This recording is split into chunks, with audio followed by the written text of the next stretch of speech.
Hello guys, இந்த story நிறைய பேர் கேட்டுகிட்டே இருந்தீங்க. ஸோ அதுக்காக தான் நான் அப்லோட் பண்ணுறேன். அண்ட் உங்கள் கமெண்ட்ஸ்லாம் படிக்கும்போது எனக்கு ரொம்ப ரொம்ப ஹாப்பியாக இருந்துச்சு. ரொம்ப ரொம்ப தேங்க்ஸ். நான் வீடியோ மேக் பண்ணுறது பெருசு இல்லை கைஸ், ஆனால் நீங்கள் கொடுக்குற அப்ரிஷியேஷனும் உங்களோட சப்போர்ட்டும் தான் ரொம்ப ரொம்ப ரொம்ப முக்கியம். என் மேலே செம்ம காண்டில் இருப்பீங்க. ஆக்சுவலாக கைஸ், நான் ஆல்ரெடி சொல்லிட்டேன் என்னோடய சுச்சுவேஷன் என்ன அப்படிங்கிறத. உங்களை ரொம்ப நேரம் வெயிட் பண்ண வச்சுட்டேன். I'm really sorry guys. ஓகேடா, உங்கள் ஸ்வீட் ஸ்மைலோட அப்படியே கதைகளை குதிச்சிடலாம் வாங்கடா. டே மச்சான், என்ன முட்டிட்டு வந்துருச்சா? முட்டிச்சந்தில் நின்றுட்டுருக்க. என்னடா கேள்வி கேட்குறேன்? முட்டைச்சந்தில் முட்டிக்கிட்டுன்னா அப்புறம் எப்படா கேள்வி கேட்பாங்க? இப்படி தான் கேட்பாங்க. சரி, அதை விட எதுக்கு இங்கே நிற்க? டே அது ஒன்றும் இல்லைடா, வாடா அப்படின்னு சொல்லிட்டு அந்த ஜிம்முன்னு அப்படி எழுத்துட்டு போயிடுறாரு. ஸோ அதை கண்டுக்காமல் ஜிம்முன்னு எழுத்துட்டு போய்கிட்டே இருக்கும்போது அவருக்கு ஏதோ ஒன்று தோணும். ஸோ சடனாக பின்னாடி திரும்பி பார்ப்பாரு. ஆனால் ஜேகே அந்த இடத்துல ஒரு ஸ்பாட்டில் ஒழிஞ்சிட்டு இருப்பாரு. ஸோ வியை பார்த்தா அப்படியே ஸ்மர்க் பண்ணுவார், விங்க் பண்ணுவார். பொறுக்கி நாயே அப்படின்னு சொல்லிட்டு திட்டுவார். ஸோ அந்த லிப் மூமெண்ட்டில் ஜேகேக்கு அண்டர்ஸ்டாண்ட் ஆகும் என்ன சொல்கிறான் அப்படிங்கிறது. அவரோட கையை வச்சுட்டு லிப்பை லைட்டாக ரப் பண்ணிவிட்டு உன்னோட லிப் ரொம்ப டேஸ்ட்டாக இருந்தது அப்படியே ஸ்ட்ராபெரி ஃப்ளேவரில் அப்படின்னு சொல்லிட்டு அவர் லைட்டாக முணுமுணுப்பார். ஸோ இதை நோட் பண்ணிவிட்டு செம்ம காண்டில் அப்படியே முறைச்சிட்டு ஜேகேவை முறைச்சிட்டு அந்த இடத்த மூவ் பண்ணி போயிடுவார் ஜெமினோட. டே மச்சான், நான் உங்ககிட்ட பேசிகிட்டு இருக்கேன், நீ என்னடா பின்னாடி திரும்பி பார்த்துட்டு இருக்கேன்? அதெல்லாம் ஒன்றும் இல்லவா அப்படின்னு சொல்லிட்டு ஸோ ஜெமினை பிடிச்சி எழுத்துட்டு கேண்டீன் தான் போகிறாங்க. ஜேகே ஒரு பர்சன் வாலில் பின் பண்ணுவாங்க. ஸோ ஜேகே செம்ம காண்டில் அந்த பர்சனை முறைச்சி பார்ப்பாங்க. ஸோ அது வேறு யாரும் இல்லை, நம்ம சுகா தான். ஸ்வீட்டி இங்கே பாரு, அவனுக்கெல்லாம் கிஸ் பண்ணும்போது ஏன் எனக்கு மட்டும் கொஞ்சம் அது பண்ண மாட்டேங்கிறா? நானும் அப்படியே லைட்டாக டேஸ்ட் பண்ணிக்கிறேன், அப்படியே கொஞ்சம் அலோவ் பண்ணு அப்படின்னு சொன்ன உடனே ஜேகேக்கு செம்மையாக கோவம் வருது. பட் அவர் என்ன பண்ணுறாரு அப்படின்னா, இங்கே பாரு, இவ்வளோ தள்ளி இருந்த அப்படின்னா நீ கேட்குறது எப்படி நான் கொடுக்க முடியும், பக்கத்தில் வா அப்படின்னு சொல்லிட்டு கார்டர் பிடிச்சி இழுத்துருவார் ஜேகே. ஸோ சுகம் ஒரு அட்டர் ஷாக்கில் அப்படியே பக்கத்தில் வருவார். வந்த அடுத்த நிமிஷமே திடீர்னு பெல் சவுண்ட் மாதிரி கேட்கும். மணி நொலியே அப்படின்னு சொல்லிட்டு சுகாவால் முடியாது. ஆக்சுவலாக ஜேகே அந்த இடத்துலையே நல்லா முட்டியை வச்சு ஒரு இடி இடிச்சிருப்பாரு. ஸோ அதை பிடிச்சிட்டு ஐயோ அம்மா தாயே அப்படின்னு சொல்லிட்டு, நீ இதுக்கு முடியாதுன்னு கூட சொல்லியிருக்கலாம், அதுக்கு நீ இங்கே அடித்து தொலைவ அப்படின்னு சொல்லிட்டு அப்படியே வழியில் அப்படியே முழிச்சிட்டு நிற்பார். இன்னொரு முறை என் பக்கத்தில் வரணும்னு நினச்சேன்னு வச்சுக்கோயேன், இந்த அடியை எப்பயுமே ஞாபகம் வச்சுக்கணும், புரியுதில்ல அப்படின்னு சொல்லிட்டு ஜேகே கொஞ்சம் ரூடாகவே சொல்லுவார். ஏன்னா அவருக்கு சுத்தமாக பிடிச்சிருக்காது இந்த மாதிரி நடந்துக்கிறது. அவர் ஆல்ஃபாவை தவிர வேறு யார் நெருங்கினாலும் அவருக்கு பிடிக்காது. என் வாழ்நாள் ஃபுல்லாக அந்த வலியை மறக்கவே மாட்டேன். கண்டிப்பாக உன் பக்கத்தில் என்ன உன் நெல்லில் கூட தொட மாட்டேன். அம்மா என்னால் வலி தாங்க முடியல அப்படின்னு சொல்லிட்டு ஒரு குட்டி குழந்த மாதிரி அழுதுட்டு இருப்பார். ஸோ இதெல்லாம் பார்த்துட்டு ஒரு க்யூட்டான டாக் ஸ்மைல் பண்ணிகிட்டே இருக்கும். யங்டன், நீங்கள் தான் இருக்கியா? ப்ளீஸ் எனக்கு ரிப்ளை பண்ணு. பார்க்குறதுக்கு ஒரு நிழல் மாதிரியோ அப்படி இல்லை அப்படின்னா ஒரு ஃபாக் மாதிரி ஒயிட் கலர் திடீர்னு ஃபார்ம் ஆகும். அதிலிருந்து குட்டியாக ஒரு க்யூட்டான டாக் வெளியே வரும். அது வேறு யாரும் இல்லை, நம்ம வியோட டாக் யங்டன் தான். யங்டனை பார்த்த அடுத்த செகண்டே ஜேகேவால் அவரோட சந்தோஷத்தை கண்ட்ரோலே பண்ண முடியாது. ஈவன் அவரோட சந்தோஷத்தை அளந்து கூட பார்க்க முடியாத அளவுக்கு அவ்வளோ ஹாப்பியாக இருப்பார். அவரை பார்த்துட்டு பக்கத்தில் போய் அவர் டச் பண்ண ட்ரை பண்ணுவார். பட் அவரால் டச் பண்ணவே முடியாது, ஈவன் ஃபீல் பண்ணக்கூட முடியாது. அப்படியே காற்றுல உள்ளே விட்டு கையெடுத்த மாதிரி இருக்கும். ஸோ அவர், நீயும் என்னை விட்டு போயிட்டல்ல. ஸோ அது க்யூட்டாக பார்க் பண்ணி, இங்கே பாரு, நான் ஒன்றும் உன்னை விட்டு போகலை, உன் கூடிக்கே தான் இருக்கேன், என்னோடய சோல் நீங்கள் எல்லாமே இன்கம்ப்ளீட் ஆகவே ஆகாது. அப்படி இருக்கும்போது நான் மட்டும் எங்கே போக போகிறேன், உங்களை தான் சுற்றி வந்துகிட்டே இருப்பேன். இவ்வளோ நாள் நான் ப்ரொடெக்ட் பண்ணிட்டேன், இனிமேல் நீ தான் பார்த்துக்கணும் அப்படின்னு சொல்லிட்டு யூங்டன் கொஞ்சம் கொஞ்சமாக மாறியே ட்ரை பண்ணுது. பட் ஜேகே இதை ஏற்றுக்கவே இல்லை. ஸோ அவரோட பவர் ஃபுல்லாக திரட்டி அந்த ஆன்மாக்கு உயிர் கொடுக்க ட்ரை பண்ணுறாரு. என்னோட விதி ஆல்ரெடி இங்கே முடிஞ்சிருச்சு, உன் எனர்ஜியை தேவையில்லாமல் வேஸ்ட் பண்ணாத ஜேகே, ப்ளீஸ் புரிஞ்சுக்கோ. இல்லை, நான் உன்னை விட மாட்டேன், ப்ளீஸ் என் கூட இரு, ப்ளீஸ் நான் உன்கிட்ட கெஞ்சி கேட்குறேன். எல்லோரும் என்னை விட்டு போயிட்டீங்க, நீ என்னை விட்டு போயிட்டா என்னால் இருக்க முடியாது ப்ளீஸ் அப்படின்னு சொல்லிட்டு ஜேகே எவ்வளவோ ட்ரை பண்ணுறாரு. அவரோட பவர் ஃபுல்லாக யூஸ் பண்ணி, அவரோட பவரை ஃபுல்லாக யூஸ் பண்ணதுனால அவர்கிட்ட சுத்தமாக எனர்ஜியே இல்லை. அப்படியே ட்ரைன் ஆகி கீழே விழுகிறாரு. ஸோ இதை யூங்டன் பார்த்துட்டு அதை ஏற்றுக்கவே முடியல. அதுவுமே லைட்டாக ஃபீல் பண்ணிவிட்டு அப்படியே அந்த இடத்த விட்டு மறைஞ்சு போகுது. ஸோ காய்ஸ், எனக்குமே இந்த சீன்ஸ் எடிட் பண்ணும்போது ரொம்ப கஷ்டமாக இருந்தது. யங்டன் இறந்துட்டு அப்படிங்கிற நியூஸை கேட்ட அடுத்த செகண்டே எனக்கு அவ்வளோ ஷாக்காக இருந்தது. ஸோ கூகுளெல்லாம் போய் சர்ச் பண்ணால் இது உண்மையா அப்படிங்கிற மாதிரி. இன்ஸ்டாவே நான் யூஸ் பண்ணதே கிடையாது. ஸோ இப்போ இந்த நியூஸை கேட்டவுடனே வேணுனே போய் சர்ச் பண்ணி போட்ட போஸ்டெல்லாம் போய் பார்த்ததுக்கப்புறம் தான் இது கன்ஃபார்ம் பண்ணேன், ஓகே இறந்துட்டான் அப்படின்ற மாதிரி. ஸோ என்னால் இதை ஏற்றுக்கவே முடியல. ஸோ அதை ஒரு டாக்னு கூட நான் ஃபீல் பண்ணலை என்ன வரைக்கும். ஓகே வேணாம், இதை பற்றி நான் இப்போ ஷேர் பண்ணேன்னு வச்சுக்கோங்களேன், சத்தியமாக சொல்கிறேன் நான் அழுதுருவேன் காய்ஸ். ஏன்னா ஓகே விட்டுருங்க, ஸ்டாப் பண்ணிடலாம். இந்த சீனரிஸ்லாம் அப்படியே எனக்குள்ளே கட் பண்ணிக்கலாம். நான் யங்டனை வச்சு தான் வியை கண்டுபிடிக்கலாம்னு நினச்சேன். இனி நான் என்ன பண்ண போகிறேன், எங்கே இருக்கு அப்படின்னு சொல்லிட்டு ஜேகே அதே இடத்துல நின்றுட்டு ஆனால் கத்துறாரு. ஸோ இவரோட சவுண்டு அங்கே இருக்கிற காலேஜில் இருக்கிற எல்லாருக்குமே கேட்குது. வியோட ஹார்ட் ரொம்பவே ஃபாஸ்ட்டாக அடிக்குது. அவருக்கு ஏதோ ஒன்று ஃபீல் ஆகுது. நமக்கு தெரிஞ்ச ரிலேட்டிவ் ஏதோ ஒரு சங்கடத்தில் இருக்காங்க, ஏதோ ஒரு கஷ்டத்தில் இருக்காங்க அப்படிங்கிறது மட்டும் அவருக்கு ஃபீல் ஆகுது. உனக்கு என்னாச்சு, ஜெமின் அது எனக்கே தெரில. பட் என்னமோ ஒன்று ஆகுதுன்னு மட்டும் எனக்கு தெரியுது. பட் யாரும் என்னை கூப்பிட்ற மாதிரி இருந்துச்சு.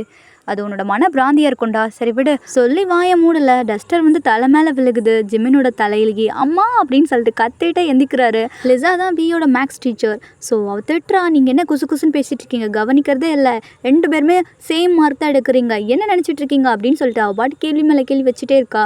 எக்ஸாமில் டாப் ரேங்க் எடுத்த மாதிரி ஜிமின் சிரிச்சிட்டே இருக்காரு. அவர் திட்டிகிட்டு இருக்கா கடுப்பாயி. பட் அவருக்கு சிரிப்பை கண்ட்ரோல் பண்ண முடியல. வாயை மூடி வச்சுட்டு சிரிச்சிட்டே இருக்காரு. பட் வி இதை நோட் பண்ணிட்டு அவராலையும் சிரிப்பை கண்ட்ரோல் பண்ண முடியல. அவரும் சிரிக்க ஆரம்பிச்சிடுறாங்க. ஸோ லிசாக்கு அவளோட கோவம் பீக்கில் போயிடுது. என்ன வி சிரிச்சிட்டு இருக்கீங்க 2 பேரும் மாற்றி மாற்றி? உங்களோட ஜோக்கு சொன்னால் நானும் சேர்ந்து சிரிப்பேன்ல, ஏந்தி சொல்லுவி அப்படின்னு சொல்லிட்டு வி எழுப்பி விட்றா. ஸோ வி அப்படியே ஒரு இன்னசென்ட்டாக க்யூட்டாக ஃபேஸை வச்சுட்டு, மேம் அது ஒன்றும் இல்லை, அது மேம் அது ஒன்றும் இல்லை மேம், ஜெமின் சிம்பிளாக ஒரு ஜோக் சொன்னான், அந்த ஜோக்கை கேட்டு எனக்கு சிரிப்பு அடக்க முடியல. சரி சொல்லு எல்லோரும் முன்னாடியும் என்ன ஜோக்கு அப்படிங்கிறத.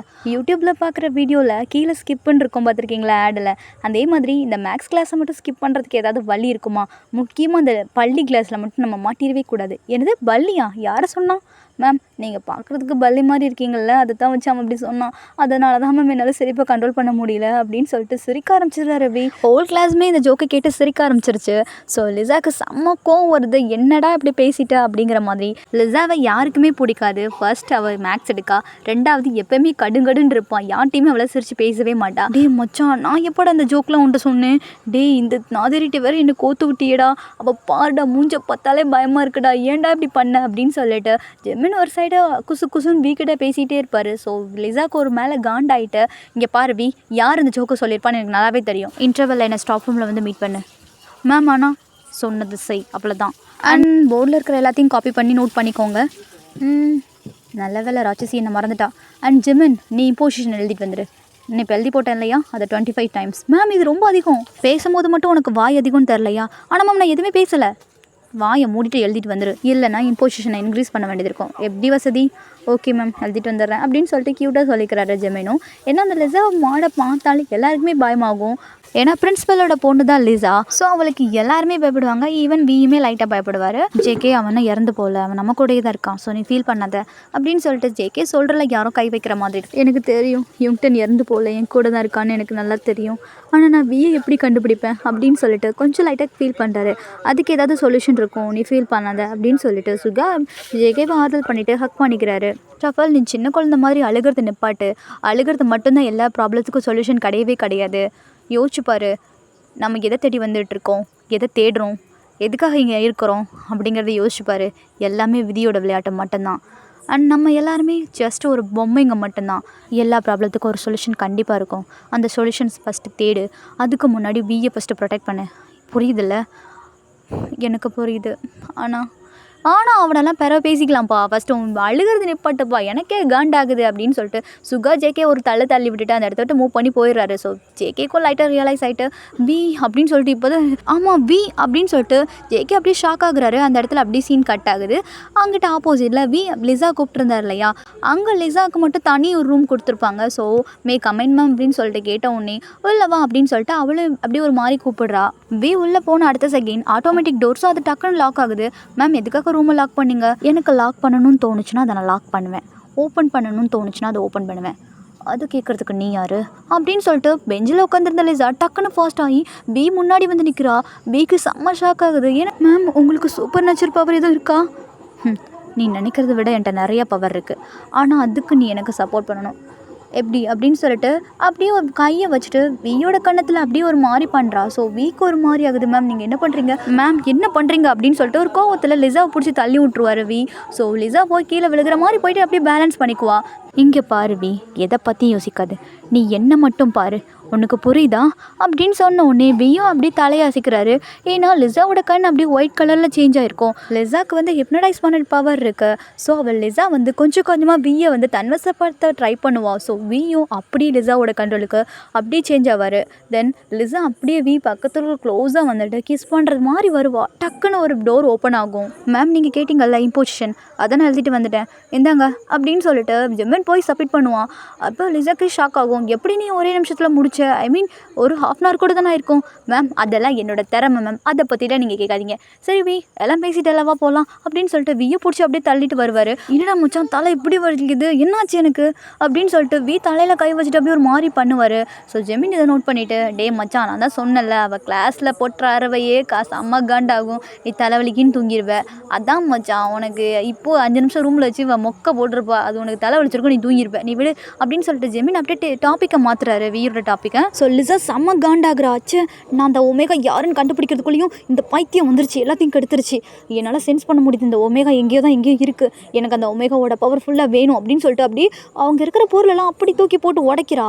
ஸோ அப்போ அந்த பிரின்சிபல் அதாவது லிசாவோட அப்பா வந்துடுறாரு. ஸோ லிசா உன்னோட கோவத்தை கண்ட்ரோல் பண்ணு, இந்த மாதிரி நீ கோவப்பட்ட அப்படின்னா நீ நினைக்கிறத அடைய முடியாது, உனக்கு சொல்கிறது புரியுதில்ல அப்படின்னு சொல்லிட்டு லிசாவை அப்படியே ஒரு நார்மல் ஆக்குறாரு. ஸோ லிசாவும் அவர் நார்மல் ஆகுறா. ஸோ இந்த சீன்ஸ் எல்லாம் ஒரு பேராஃபைஸ் நோட் பண்ணிவிட்டு ஸ்மிர்க் பண்ணது, என்ன பொறி வச்சு பிடிக்கிறதுக்கு நான் எலியா, நான் பொல்லிடி, அவ்வளோ சீக்கிரம் மாட்ட மாட்டேன், நான் உன்னை விட்டு வச்சது ரொம்ப தப்பாக போச்சு போன டைம், பரவாயில்ல இந்த டைம் வாய்ப்பு கிடச்சா கண்டிப்பாக உன்னை கொண்டுடுறேன் அப்படின்னு சொல்லிட்டு ஜேகே தான் ஸ்மிர்க் பண்ணிவிட்டு அந்த இடத்த விட்டு மூவ் பண்ணி போகிறாரு. ஸோ இதெல்லாமே பிளான் பண்ணது ஜேகே தான். அப்போ நான் எப்படியாவது உன்னை பழிவாங்காமல் விட மாட்டேன், லிசா உன்னோட கோவத்தை கண்ட்ரோல் பண்ணு, எனக்கு புரியுது அப்படின்னு சொல்லிட்டு லிசாவும் நார்மல் ஆகுறா. ஸோ இந்த சீன்ஸில் இங்கே கட்டாக அடுத்த சீன்ஸை காமிக்கிறாங்க. கேண்டீனில் நம்ம ஜெமினும் வேயும் சிரித்து சாப்பிட்டுட்டு இருப்பாங்க.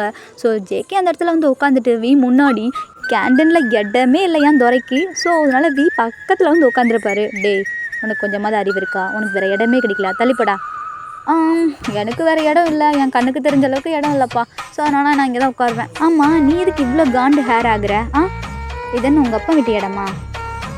ஆமாம் இது எங்கள் அப்பா வீட்டு இடம் தான். எங்கே உங்கள் அப்பா பட்டா ஏதாவது சொத்தெல்லாம் இது பண்ணி காடுறான், அப்புறம் எழுந்திரிச்சு போகிறேன் அப்படின்னு சொல்லிட்டு ஏகே நக்கெல்லாம் பேசுகிறாரு. ஸோ வீக்கு செம்ம காண்டாகுது. டே ஒழுங்கா பேர் எனக்கு கோவத்தை மேலே ஏற்படுத்தாது, நீங்கள் அவனை கண்டுக்காதீங்க, மை நேம் இஸ் ஜெமல், ஆக்சுவலாக உங்கள் நேம் என்ன?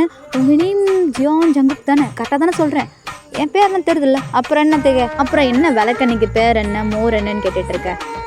அது ஒன்றும் இல்லை, ஜஸ்ட்டு ஒரு கிளாரிஃபிகேஷன் ஒரு வெண்ணையும் வேண்டாம். டே சிறுமுஞ்சி சித்தப்பா உன் பேர் என்னது? டே என் பேர் சிறுமுஞ்சி சித்தப்பான்னு உன்ட்ட பேர் சொன்னேண்ணா, தேவையில்லாமல் ஆமாம் ஃபர்ஸ்ட் ஆஃப் ஆல் நான் எதுக்கு உன்ட்டேன் என் பேரை சொல்லணும்? சாரி எங்கள் அம்மா சொல்லியிருக்காங்க தெரியாதவங்க கிட்டலாம் பேர் சொல்லக்கூடாதுன்னு. ஓ அப்படியா, அப்போ தெரியாதவங்களாம் இப்படிலாம் பண்ணலான்னு அப்படின்னு சொல்லிட்டு ஒரு மாதிரி டாப்பிக்கு சொல்கிறாரு. ஸோ வீக்கு புரிஞ்சிடுது, நான்லாம் ஒன்றும் பண்ணலை, நீ தான் அதை பண்ண, ஃபர்ஸ்ட் ஆஃப் ஆல் நீ தான் என் பேர் கூட என்னன்னு தெரியாமல் நீ அதை பண்ணியிருக்க, உன் மேலே தான் தப்பு, எப்படி நீ பண்ணலாம் அப்படின்னு சொல்லிட்டு செம்ம காண்டில் ஜேகேவை பிடிச்சி வீ கத்திகிட்டே இருப்பார். தான் எங்கே இருக்கோம் அப்படிங்கிறதே மறந்துட்டு. ஸோ கேண்டீனில் இருக்கிற எல்லாரோட ஃபோக்கஸும் வீ மேலே தான் இருக்கும். ஈவன் ஜெமினோட ஃபோக்கஸ் கூட, டே எதுக்குடா நீ இவ்வளோ வைப் ஆகிட்டு இருக்க, தேவையில்லாமல் இவன்டா இப்படி பண்ணிகிட்டு இருக்காம என்னடா பண்ணா உன்னைய, அது சொல்லு உன் ஃப்ரெண்டு கேட்காமல சொல்லு. அது ஒன்றும் இல்லை மச்சான், நீ விட்டுரு மச்சான், எனக்கு உன்னை தலை செம்ம காண்டாகுதுடா, வாடா அந்த இடத்த விட்டு போகலாம். டே நில்லு, எனக்கு ஃபோன் நம்பர் கொடுத்துட்டு போ. டே உன்னை பெற்றாங்களா செஞ்சாங்களாடா, என் பேரையே நான் உங்கள்கிட்ட சொல்ல மாட்டேங்கிறேன், இதில் என் ஃபோன் நம்பர் வேறு உனக்கு தருவேன் நினச்சிட்டு இருக்கியா, போடா லூஸு அப்படின்னு சொல்லிட்டு வி வந்து ஜேகேவை திட்டுட்டு அந்த இடத்த விட்டு போயிடுவார். ஸோ ஜேகே இந்த சைடு சிரிச்சிட்டு, நீ ரொம்ப க்யூட்டாக பண்ணுற வி, உன்னை எப்படியாவது சீக்கிரமாக கண்டுபிடிப்பேன் அப்படின்னு சொல்லிட்டு லைட்டாக எமோஷ்னல் ஆகிடுறாரு. ஸோ இந்த சீன்ஸில் இங்கே கட் ஆகுது. திடீர்னு ஒரு பேலஸை காமிக்கிறாங்க. ஸோ அந்த பேலஸில் இருக்கிற எல்லாருமே செம்ம ஹாப்பியாக செம்ம ஜாலியாக வைப் பண்ணிகிட்டு இருக்காங்க. ஏன் அப்படின்னா இன்றைக்கி இளவரசன் பிறக்க போகிறான். ஐ மீன் அம்மா நம்ம இப்போ எங்கே போய்கிட்டு இருக்கோம்? நம்ம இப்போ ஹாஸ்பிட்டல் போகிறோம். ஹாஸ்பிட்டலா? நோ நான் வரமாட்டேன், அவள் டெபிள், அவள் எனக்கு இன்ஜெக்ஷன் கொடுத்துருவான், நான் வரமாட்டேன் போங்க. டோன்ட் வரி செல்லம், நம்ம இன்ஜெக்ஷன் போடுறதுக்கெலாம் போகலை, கிம் அங்கிள் பேபி இருக்கு இல்லையா, அது இன்றைக்கி பார்ன் ஆயிருக்கு. ஸோ அதை நம்ம போய் பார்க்க போகிறோம். அந்த குழந்தை பிறந்துருச்சா? அது க்யூட்டாக என் கூட விளையாடும்ல? உன் கூட விளையாடும், ஆனால் இப்போ இல்லை. ஏன் அப்படின்னா அது குழந்தை இல்லையா, அது கொஞ்சம் வளர்ந்ததுக்கப்புறம் நம்ம பண்ணி பண்ணியோட க்யூட்டாக விளையாடும் அப்படின்னு சொல்லிட்டு அவரும் அப்படியே க்யூட்டாக பேசுகிறாரு அந்த பேபியோட வாய்ஸ்லையே. டேடி வாங்க நம்ம உடனே போகணும் அப்படின்னு சொல்லிட்டு அடம் பிடிக்க ஆரம்பிச்சிடுறான்.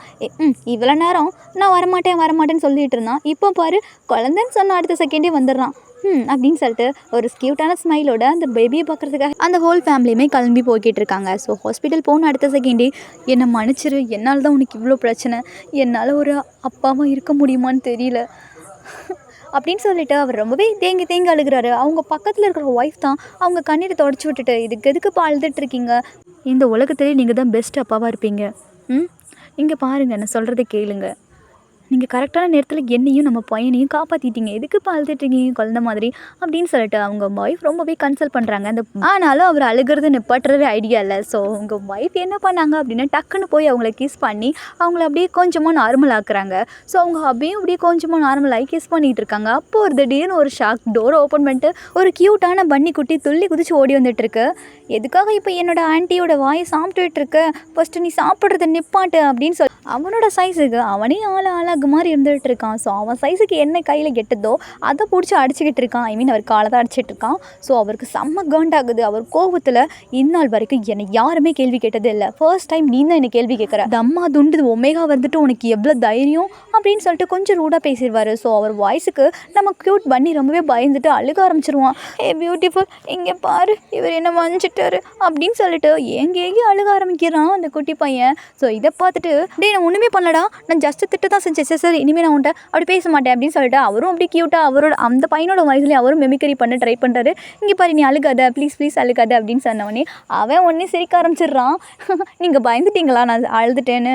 நான் இந்த பண்ணி என்றைக்குமே அழுக மாட்டான், மற்றவங்களை அழ வச்சு பழக்கிறதா எனக்கு பழக்கம், நான் அழுதே பழக்கம் கிடையாது அப்படின்னு சொல்லிட்டு ரொம்பவே சிரிச்சிட்டு இருக்கான். நீ ரொம்ப க்யூட் அப்படின்னு சொல்லிட்டு அந்த பன்னியோட ஃபேஸை கிள்றாரு. பட் அந்த பன்னி இதுக்கு என்ன ரிப்ளை பண்ணுறான் அப்படின்னா, நான் ஒன்றும் க்யூட் கிடையாது, என்ன க்யூட்டுன்னு சொல்லாதீங்க, நான் ஹேண்ட்ஸம் சொல்லுங்கள், ஏன்னா நான் பாய் அப்படின்னு சொல்லிட்டு அவ்வளோ ப்ரௌடாக ஃபீல் பண்ணி சொல்லிகிட்டு இருக்கான். ஓ நாங்கள் தப்பான நேரத்தில் என்ட்ரி கொடுத்துட்டோமோ அப்படின்னு சொல்லிட்டு ஸ்மிரிக் பண்ணுறாங்க. ஸோ அவங்களுக்கு ஒரு மாதிரி ப்ளஷ் ஆகுது. இல்லை அப்படிலாம் இல்லை, ஒன்றுமே நடக்கலை எங்களுக்குள்ள, நான் இப்போ எதுவும் நடக்குன்னு சொல்லவே இல்லையே அப்படின்னு சொல்லிட்டு அவங்க கலாய்க்கிறாங்க. ஸோ அவங்கள கண்ணமே ரொம்பவே ரெட்டிஸ் ஆகிடுது. ஸோ நீங்கள் 2 பேரும் என்ன பேசிகிட்டு இருக்கீங்க, எனக்கு ஒன்றுமே புரியல, கிளியராக எக்ஸ்பிளைன் பண்ணுங்கள். ஓ அப்படியாடா செல்லம், உங்கள் ஆன்ட்டி என்ன பண்ணிகிட்டு இருக்காங்க தெரியுமா, செகண்ட் சைல்டுக்கு பிளான் போட்டுட்ருக்காங்க. எப்படி? ஏய் இடியட், என் குழந்தையோட இன்னசென்ஸை கெடுத்துறாத பைத்தியமே அப்படின்னு சொல்லிட்டு அவங்க ஹஸ்பண்ட் அவங்க ஒய்ஃப் தலையிலேயே தட்டுறாங்க. ஸோ அந்த செகண்டில் திடீர்னு யாரும் ஓப்பன் பண்ணிட்டு உள்ளே வராங்க. நர்ஸ் தான். அவங்க கையில் குழந்தை அவ்வளோ க்யூட்டாக வருது. பன்னியால் இதுக்கு மேலே கண்ட்ரோல் பண்ண முடியல. ஸோ பன்னி குதிச்சுட்டு எனக்கு காமிக்க, எனக்கு கொண்டாங்க என்னமோ ஜாங்கிரியோ லெட்டோ பூந்தியோ கேட்குற மாதிரி எனக்குன்னு சொல்லிட்டு அந்த குட்டி பையன் க்யூட்டாக கேட்டுகிட்டே இருக்கான். ஸோ அவங்க அப்பாவும் வெயிட் பண்ணுறான், அவனுக்கு காமிக்கிறேன்னு சொல்லிட்டு க்யூட்டாக காமிக்கிறாரு. ஸோ அந்த பன்னியோட ஃபேஸை பார்த்தா அடுத்த செகண்டே திடீர்னு நம்ம பன்னியோட கண் அப்படியே ரெட் கலரில் சேஞ்ச் ஆகுது. ஸோ அந்த ரெட் கலரில் சேஞ்ச் ஆன அடுத்த செகண்டே அவன் ஒரு வேர்டு ஆல்ஃபா அப்படின்னு சொல்கிறான். அந்த குட்டி வயசுலேயே அந்த ஆல்ஃபான்ற சொல்லிவிட்டு டக்குன்னு மயக்கம் போட்டு விழுந்துடுறான். ஸோ கிம்முக்கு அப்படியே ஒரு மாதிரி பயமாயிடுது. ஸோ அவர் டக்குன்னு அந்த பேபியை போய் பிடிச்சிடுறாரு விழுகும் போது. இது எப்படி சாத்தியம்? எல்லாருக்குமே 18 வயசு ஆனதுக்கப்புறம் தானே அங்கே ஒமேகாவோ இல்லது ஆல்ஃபாவோ அவங்களுக்கு தெரிய வரும், அது எப்படி இந்த வயசுலேயே அப்படின்னு சொல்லிட்டு ஸ்டன் ஆகி அப்படியே ஒரு மாதிரி பயந்துட்டே ஒவ்வொரு வார்த்தையும் தடுமாறி சொல்லிகிட்டே இருப்பார். ஸோ அப்படியே ஒரு வாய்ஸ் ரொம்ப ஜைஜாண்டிக்காக அப்படியே ஒரு ரூடாக ஒரு வாய்ஸ் கேட்குது. ஏன்னா நீங்கள் நினைக்கிற மாதிரி அவன் ஒன்றும் நார்மல் ஒமேகா கிடையாது, அவன் ரேர் ஒமேகா. ஓகே அப்படியே எங்களுக்குள்ள ஒரு டைட்டில் கடை போடுவோம். அப்படியே ஸ்நாக்ஸு பாப்புக்கான இதெல்லாம் சாப்பிட்டு வந்துடுங்க.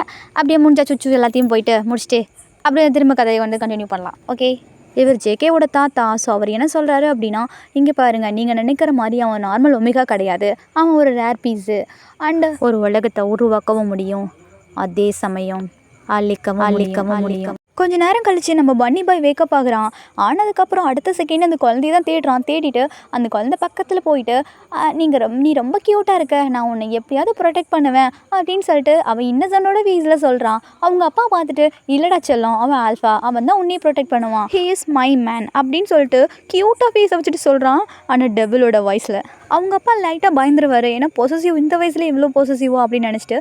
இருந்தாலும் என்ன சொல்லுவார் அப்படின்னா, இல்லடா செல்லம், நீ ஃப்யூச்சரில் இவனை நான் உனக்கு கல்யாணம் பண்ணி வைப்பேன், ப்ராமிஸ், பிங்கி ப்ராமிஸ், ஓகேடா செல்லம், பிங்கி ப்ராமிஸ் அப்படின்னு சொல்லிட்டு அந்த க்யூட் பையனுக்கு அப்படியே ப்ராமிஸ் பண்ணி கொடுப்பாரு. ஸோ இந்த சீன்ஸ்லாம் இங்கே கட் ஆகுது.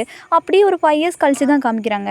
ஆல்ஃபா எங்கே இருக்கீங்க சொல்லுங்கள் அப்படின்னு சொல்லிட்டு அந்த க்யூட் பன்னி தேடிட்டே இருக்கான். பட் கிடைக்கவே இல்லை. ஆனால் ஒரு சீனை பார்க்குறான். அந்த சீன் அவனுக்கு அவ்வளோ கோவத்தை ஏற்படுத்துது. அந்த என்ன சீன் அப்படின்னா, அவனோட ஆல்ஃபாவும் இன்னொரு ஒமேகாவும் ப்ளே பண்ணிக்கிட்டு இருக்காங்க, சும்மா மண்ணில் வந்து விளையாண்டுட்டு இருக்காங்க. ஸோ இந்த சீன் கூட அந்த குட்டி ஒமேகாவுக்கு சுத்தமாக பிடிக்கல.